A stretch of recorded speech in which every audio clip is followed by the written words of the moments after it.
নমস্কার বন্ধুরা, আজ আমি বানাবো খুবই সিম্পল একটা রান্না, ডাল আর আম দিয়ে টক ডাল। তো এটা গরমে সবারই খুব প্রিয় খাবার। তো চলো, এখানে আমি 1 বাটি ডাল নিয়েছি। এখানে 100 গ্রামের একটু বেশি আছে। ডালটা আমি ভালো করে ধুয়ে নেব। আর এখানে চিনি নিয়েছি, যেহেতু টক ডাল একটু চিনি আর টকের ব্যালেন্সটা রাখার জন্য এখানে চিনি নেওয়া হয়েছে। তো ডালটা ভালো করে ধুয়ে আমি একটু সেদ্ধ করে নেব। ডালটা সেদ্ধ করার জন্য কড়াইয়ে জল বসিয়ে দিয়েছি। ডালটাকেও আমি ভালোভাবে ধুয়ে নিয়েছি। এটা পুরোটা দিয়ে দিলাম জলের মধ্যে, এটা সেদ্ধ হওয়ার জন্য। আর এটাতে একটু লবণও দিয়ে দেব।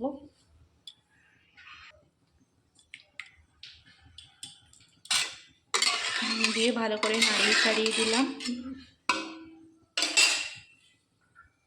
ঢাকা দিয়ে রেখে দিয়েছি, সেদ্ধ হওয়া অবধি থাক ঢাকা দেওয়া। তো এবার আম দুটোকে রেডি করে নেব, ভালো করে খোলা ছাড়িয়ে কেটে নেব। দুটো আমি খোলা ছাড়িয়ে নিয়েছি, এবার টুকরো করার পালা। এই যে আম দুটো টুকরো টুকরো করে কেটে নিয়েছি। এখানে কি বলতো, আটিটা শক্ত হয়ে গেছে, ওই কারণে এইভাবে সাইড দিয়ে দিয়ে নিয়েছি। দুটো এবার ফেলে দিলাম, হয়ে গেল।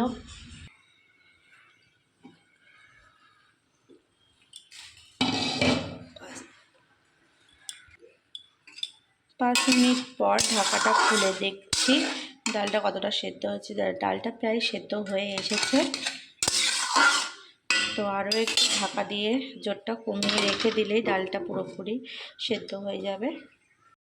এই দেখো, ডালটা ভালো করে সেদ্ধ হয়ে গেছে। আমি এর মধ্যে সামান্য আর একটু জল দিয়েছিলাম। এবার ডালটাকে নামিয়ে নেব। এই যে ডালটা আমি ঢেলে রেখে দিয়েছি। এখানে কড়াইয়ের মধ্যে সরষের তেল দিয়ে দিয়েছি। তেলটা গরম হয়ে গেছে। এখানে একটু পাঁচফোড়ন রেখে দিয়েছি। পাঁচফোড়নটা আমি দিয়ে দিলাম। কেটে রাখা আমের টুকরোগুলোকে ভালো করে ধুয়ে জল ঝরিয়ে এখানে রেখে দিয়েছি। ফোড়নটাও লাল লাল করে ভাজা হয়ে গেছে। এবার আমের টুকরোগুলো দিয়ে দিলাম। আমের টুকরোটা একটু নেড়ে চেড়ে নেব।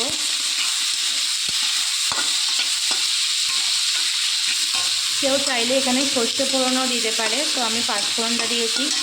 পাঁচফোড়ন দিলে ফ্লেভারটা ভালো আসে। তো এখানে একটু লবণ দিয়ে দিলাম।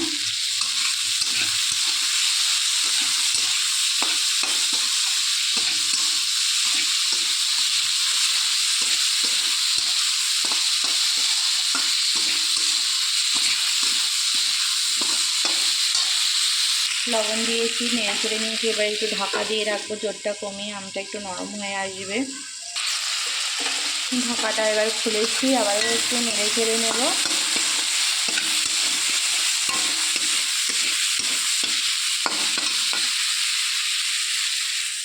এখানে যে ডাল সেদ্ধ করার যে জলটা, এই 1 হাতা দিয়ে দেবো আমের মধ্যে।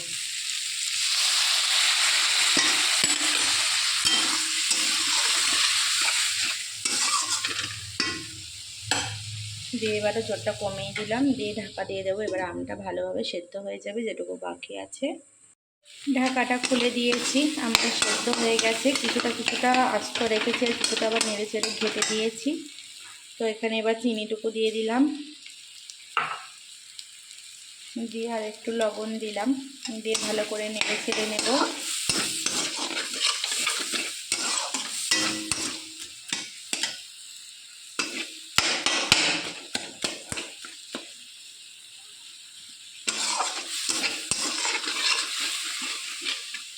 যে কিছুটা ঘেটে ঘেটে আছে, কিছুটা আবার আস্ত আছে। সেখানে এবার সেদ্ধ করা ডালটাকেও আমি দিয়ে দেব।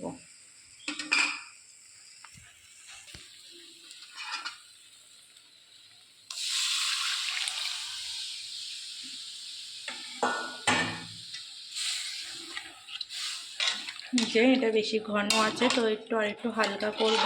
এখানে আর একটু জল দিয়ে দেব। আর একটু জল এড করে দিয়েছি। তো টক ডালটা খুব বেশি ঘনও ভালো লাগে না, খুব হালকাও ভালো লাগে না, মিডিয়াম। তো এই কারণে আমি এখানে একটু জল দিয়েছি। এবার এখানে একটু হলুদ দিয়ে দেব। ডালে খুব বেশি হলুদও দেইনি, খুব সামান্য, 1/2 চামচেরও কম হলুদ দিয়েছি। দিয়ে ভালো করে মিশিয়ে নিলাম। ডালটা এবার ফুটতে দেব কিছুক্ষণের জন্য। ডালটা ফুটে কালারটাও চেঞ্জ হয়ে গেছে, ক্যামেরাতে এরকম মনে হচ্ছে কিন্তু কালারটা খুব সুন্দরই এসছে। দেখো কিছু কিছু আম গোটা গোটাই রয়েছে, পুরোটা আর কি ঘেটে দেওয়া হয়নি। তো এটা মুখে পড়লে খুব ভালো লাগবে। তো এটা আরেকটু ফুটে গেলেই ব্যাস নামিয়ে নেব।